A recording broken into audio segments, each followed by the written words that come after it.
पर इजरायली हमलों को रोकने की कोशिश लगातार जारी है। इसी सिलसिले में अमेरिका और इजरायल एक बार फिर से बातचीत कर सकते हैं। बाइडेन इंतजामिया की तजवीज़ पर चर्चा करने के लिए दोनों ममालिक एक वर्चुअल मीटिंग कर सकते हैं। ये मीटिंग पिछले हफ्ते होने वाली थी, तो वहीं अमेरिका के national security adviser Jack Sullivan meeting में अमेरिका की क़यादत करेंगे। वहीं इस मीटिंग में पेंटागन, वज़ारत दाखिला और अमेरिकी खुफिया एजेंसी के नुमाइंदे भी शामिल हैं। वहीं नेतन्याहू के कौमी सलामती मुशीर रॉन डर्मर इजरायल की तरफ से बातचीत की क़यादत करने जा रहे हैं, जिसमें दिफाई और खुफिया महकमे के अफसरान हिस्सा लेंगे। तो इजरायल के एक सीनियर अफसर ने कहा है कि दूसरी मीटिंग अगले हफ्ते जल्द से जल्द मुनक्किद करने का प्रोग्राम है।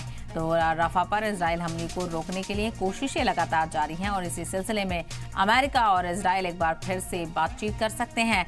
बाइडेन इंतजामिया की तजवीज़ पर चर्चा करने के लिए दोनों ममालिक एक वर्चुअली मीटिंग कर सकते हैं। ये मीटिंग पिछले हफ्ते होने वाली थी, तो अमेरिका के national security adviser Jack Sullivan meeting में अमेरिका की क़यादत करेंगे। तो वहीं इस मीटिंग में पेंटागन, वज़ारत दाखिला और अमेरिकी खुफिया एजेंसी के नुमाइंदे शामिल हैं।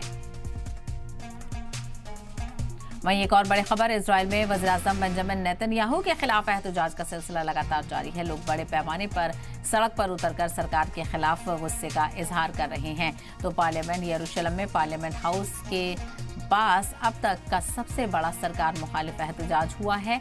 आपको बताते चलें, जिसमें बड़ी तादाद में इजरायली भी शामिल हुए हैं।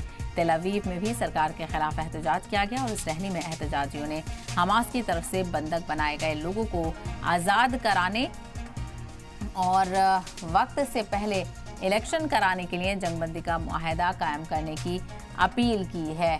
तो वहीं तकरीबन 6 महीने की कशीदगी से पीएम नेतन्याहू के क़यादत को लेकर फिर से इख्तिलाफ पैदा हो गए हैं। हालांकि मुल्क काफ़ी हद तक जंग की हिमायत में बना हुआ है।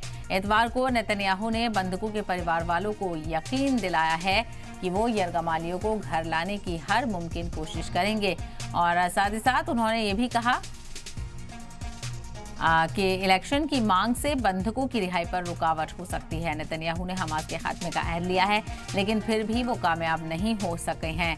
हालांकि हमास को काफ़ी नुकसान हुआ है, फिर भी वो बरकरार है। नवंबर में एक हफ्ते की जंगबंदी के दौरान गाजा में तकरीबन आधे बंधकों को रिहा किया था, लेकिन बाकी लोगों को वापस लाने की कोशिशें नाकाम रही हैं। इसी उम्मीद के साथ इतवार को फिर से बातचीत शुरू हुई। बंधकों के परिवारों का मानना है कि वक्त खत्म होता जा रहा है। एहतजाजियों ने 7 अक्टूबर की नाकामियों के लिए नेतन्याहू को कसूरवार ठहराया। वहीं कुछ लोग उन पर इजराइल के सबसे अहम साथी अमेरिका के साथ ताल्लुकात खराब करने का इल्ज़ाम लगा रहे हैं।